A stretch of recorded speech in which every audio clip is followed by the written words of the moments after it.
Hello Aries, thank you for joining me for your year 2019 forecast.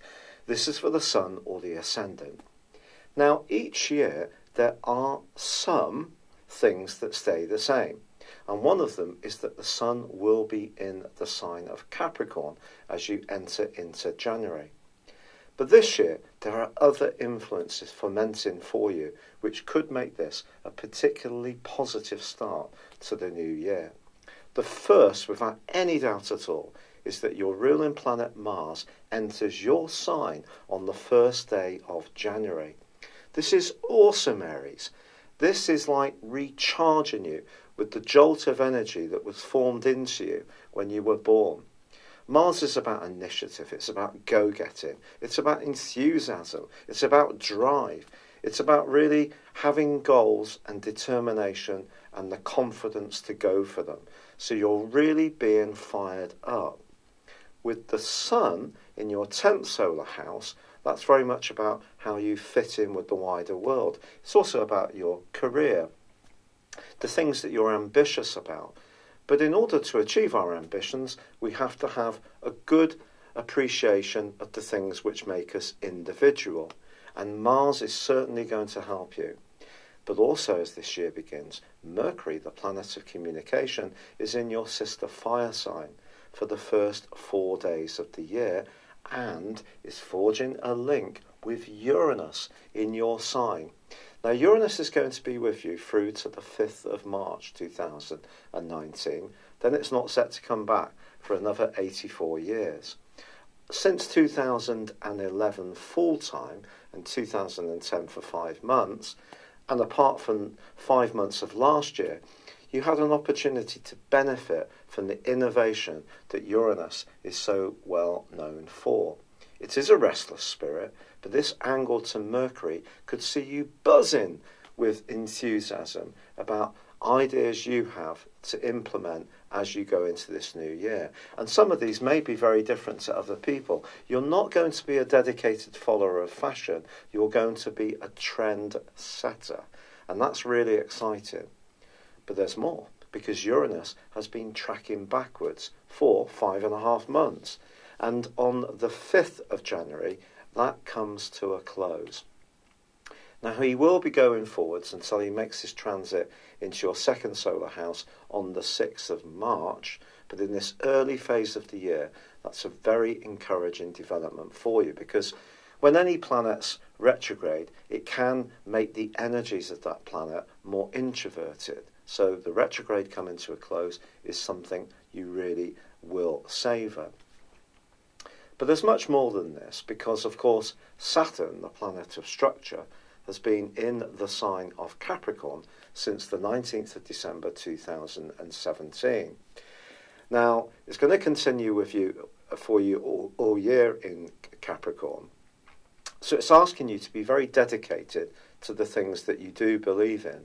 But the further piece of support you get early in this year is there's a partial solar eclipse on the 6th of January, which combines with Saturn. If you really do want to raise your profile, get people to be enthusiastic about the qualities and attributes and assets you have, particularly in a professional context, the next 6 months, if you put the application in along with the perspiration, this is your opportunity to really take seriously your ability to improve your lot in life. This doesn't necessarily have to be in a material or status context, because it's possible that your ambitions lie in different areas. Now, I often say spending time with the grandchildren, spending time on a creative hobby which is important to you, perhaps changing a hobby to something that can become self-employment. Whatever it is that you want to create in your mind's eye, the sky really is the limit, but it's not going to happen without hard graft, which is what Saturn demands. It demands discipline. It demands that you understand also what's understood of you in terms of the type of people you're going to need to deal with. Could be organisations, could be the company or business that you work in at the present time, or one that you would like to work in. But also, this partial solar eclipse combining with Saturn can make you very, very serious about how you protect and nurture the people important to you. And one of the most profound ways we can do this is through property. It's where we live. Doesn't matter whether it's rented or it's property that we own personally, or at least own along with our bank. So you may be thinking about this over the next 6 months, because Saturn is very much about bricks and mortar. And it's about you feeling you may want to rebuild or revive something, or maybe take something down which is no longer working for you. So if you're in a job which is not fulfilling, a career which doesn't give you a lot of pleasure, if it's a life which seems to be full of hard grind and the demands and expectations of someone who seems to have power over you, then this is your opportunity to change things over this next half year. Now, it is important to say that by the 21st of January, there is going also to be a lunar eclipse. And this lunar eclipse occurs in your 5th solar house, the sign of Leo. It's right on the 1st degree of Leo, which is fascinating. And I do feel that what you're being encouraged to think here is that although these ambitions can be very much to the fore at the very start of the month, in order to fulfill them, your role or your connection to other people will be very important too. And your networking skills, therefore, at a more emotional level, are certainly going to help you to prosper. So the more other people understand your motives, you understand theirs, the more supportive the environment is, and especially as far as friendship is concerned, the more it can help you to reach those major goals which the stars are throwing up for you at the start of the year. But of course, Pluto is also in the sign of Capricorn. And Pluto's been there since 2008, and I think has been transforming your role in life since that time. Now, as this year begins, it's still going to be a very powerful influence. Pluto is about our needs, our desires. It can be about secret energies. It can be about the underworld. It can be about revelations, or it can be about how we evolve, how we update ourselves, how we continually renew, because it basically is. Pluto is about life and death. But I think this really feeds into this agenda that Saturn's going to be giving you on the partial solar eclipse, that if you want change, if you want in some way to transform your situation, these two planets are going to be massively important all through this year. But equally important is going to be Jupiter. And Jupiter is returned to the sign of Sagittarius for the first time in 12 years. The significance of this is, of course, that Sagittarius is ruled by Jupiter. Jupiter's energy is all about optimism, enthusiasm, it's about travel, it's about fortune. And I think you're going to find yourself on the move in 2010 in rather a major way. This moving around could be to do with your work, it could be to do with a desire on your part to experience new cultures, understand more about philosophy or history, to develop new interests which you find to be more spontaneous, more stimulating, and create a greater sense of spontaneity in your life in general. But I still feel when it comes down to it, you're going to be anchored by what your role in life is. That's going to be the central question of this year. But some kind of growth, some kind of learning, some travel can definitely be important to the theme too. Now, as you make your way into February, Mars continues to give you this fantastic drive and determination, but it does come into conflict with the planet of power, Pluto, right at the top of your scope. And whilst I've said that there are plenty of opportunities for you to fulfill your ambitions and raise your profile, the expectation of other people towards you is also going to increase. So that may mean more workload, extra responsibility, working longer hours.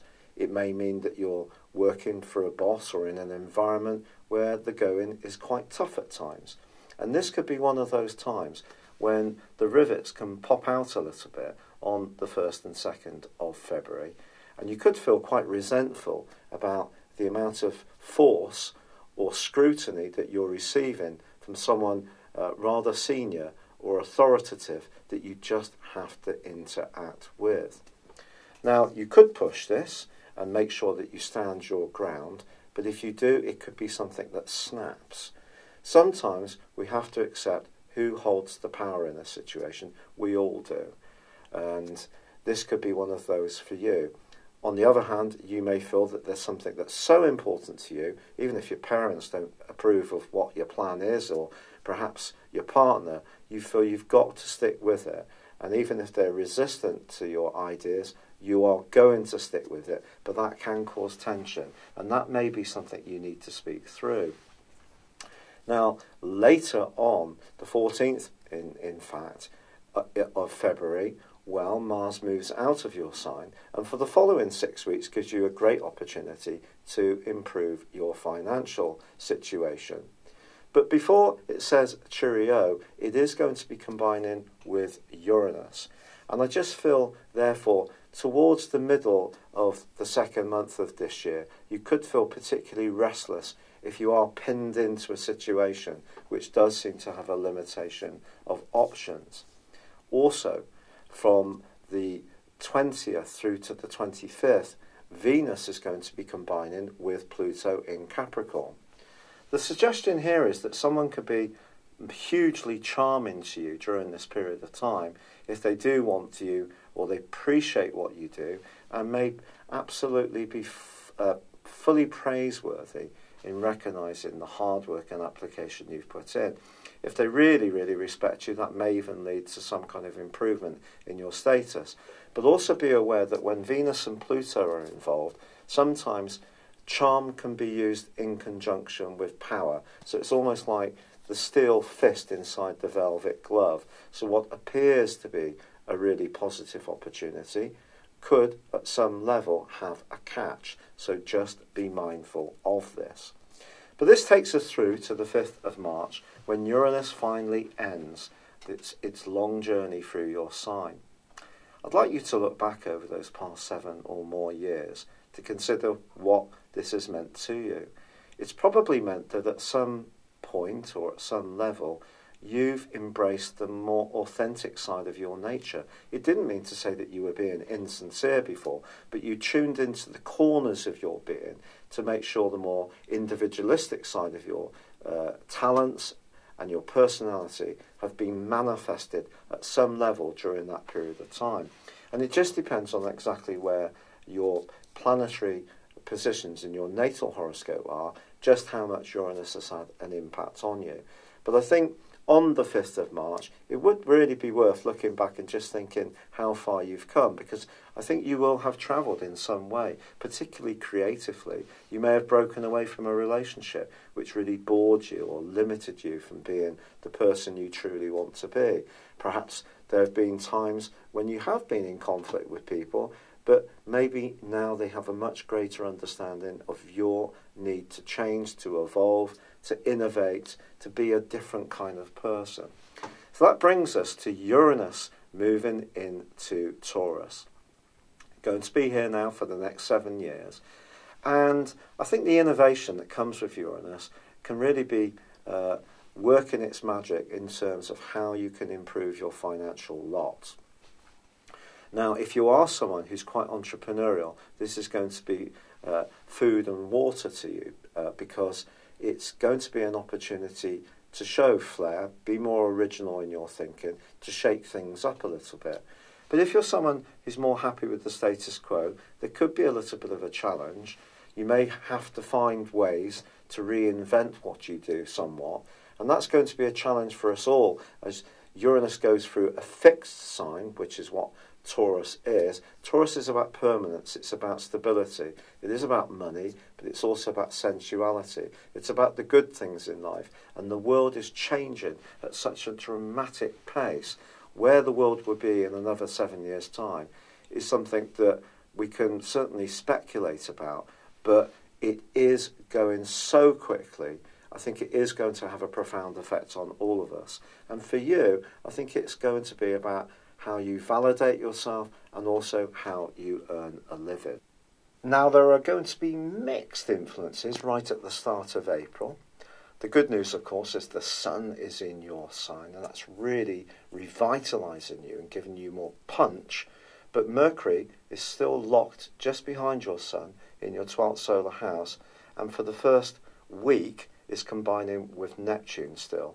I think once Mercury moves away from that link, and in fact moves into your sign on the 17th, joined by Venus on the 21st, you're really going to start to gather pace and traction in terms of your individual plans, which you had at the start of the year, but just may have drifted a little bit in March. But also from the 5th to the end of this month, in fact really to the middle of May, this is a month when Saturn, the planet of structure, combines with Pluto. Now this is going to be so fundamentally important to all of us on the planet. And in the sign of Capricorn, we're talking about structures in terms of Saturn, we're talking about change in terms of Pluto. But in the conservative sign of Capricorn, which of course Saturn rules, we get like a resistance to change, whereas Pluto is the radical planet, it's the planet of uprising, of rebellion, of mutiny, if you like.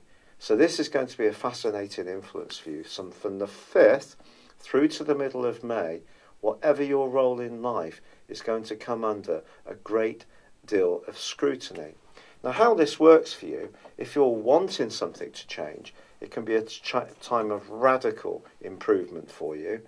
But as ever with Pluto, change isn't always painless. But then on the other hand, if you're resisting change, it could be that circumstances seem to change around you. So this is something that is going to take a great deal of care. Also from the 24th, Pluto goes into retrograde for 5.5 months, and from the 30th, Saturn goes into retrograde. When these two are in retrograde, they're asking us to dig down deeper into our resources. But the other thing that you're going to get in the last 10 days of this month is an opportunity to work again on those resources.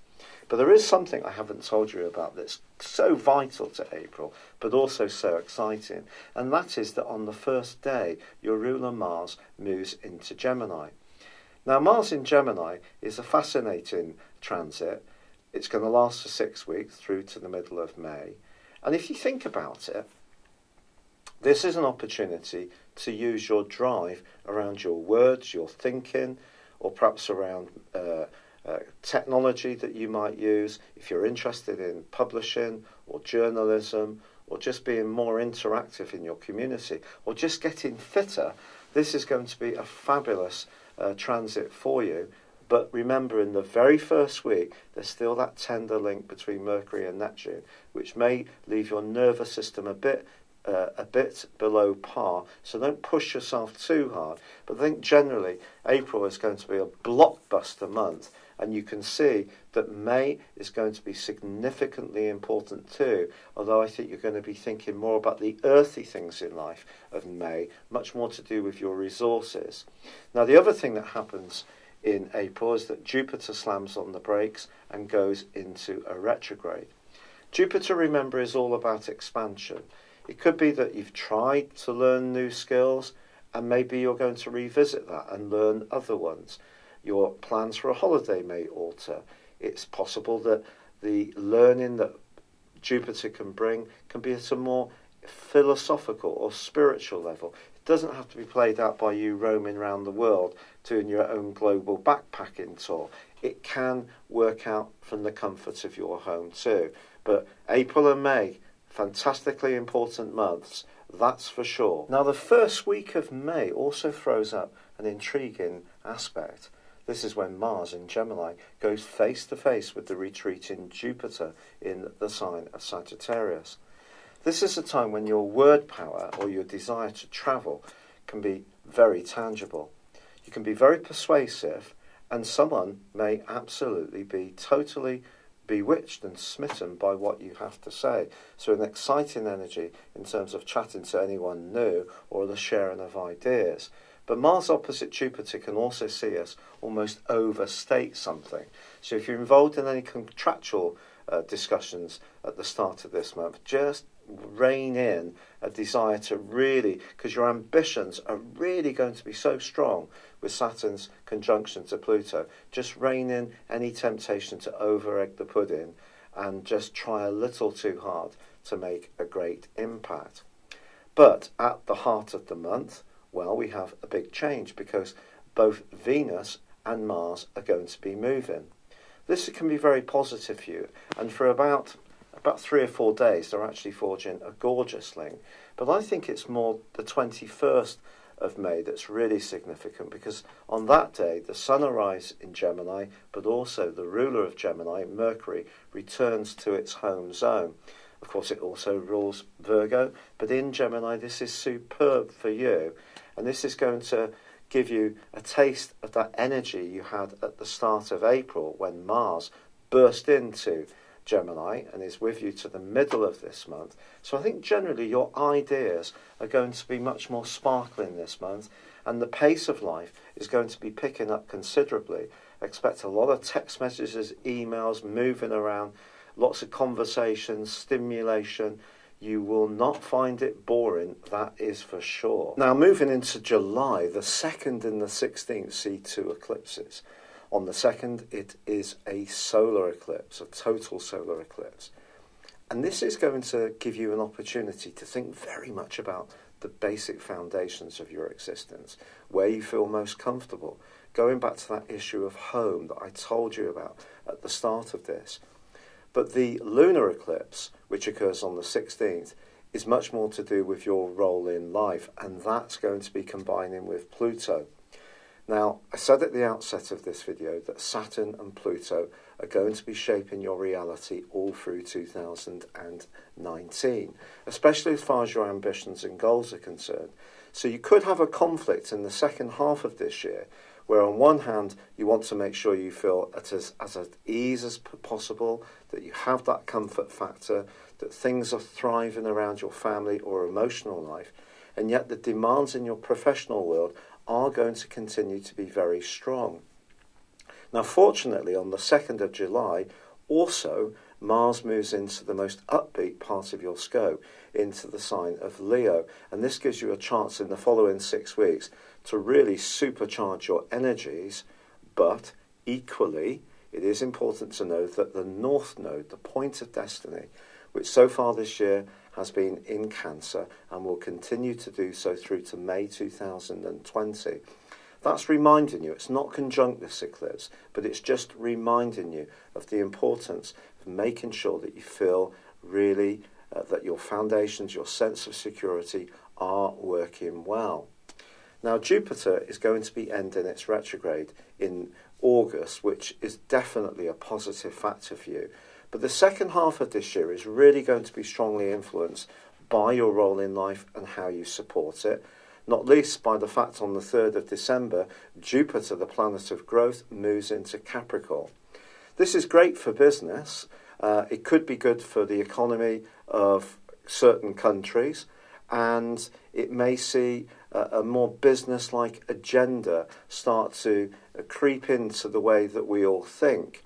But the crucial part of this second phase of the year is that there is another annular solar eclipse on Boxing Day, on the 26th of December, and that is also embracing Pluto.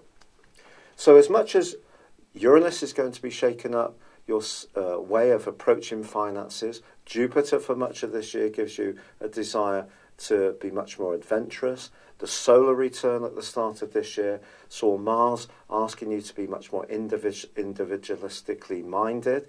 And of course, Mercury was angling brilliantly with Uranus in your sign at that time, suggesting innovation can be good for you.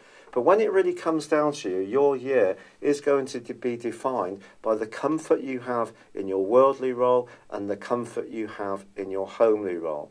And if these are set up right, that's when you will really, really thrive, because then the other departments of your life, whether it's your finances, your health, your love life, all have an opportunity to really percolate in a positive way for you. And whilst the solar returns are going to be very important to your progress, and also the eclipses, I do feel the point between the 5th of April through to the end of June, when Saturn is going to be alongside Pluto, are really going to be defining moments for this whole year.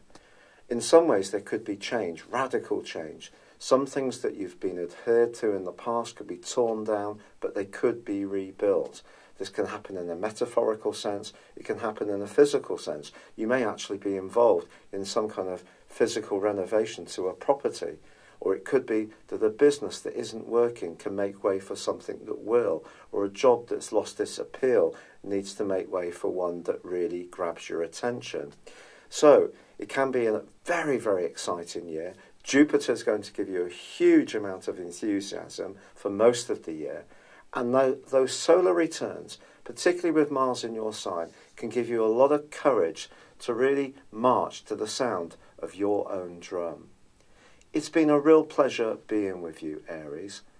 I'd love it if you could look at my year 2019 personal forecast for you. That's on the link underneath this video. But for now, I'd be grateful if you would like or comment on this video, or if you've yet to do so, please subscribe to my channel. Thank you.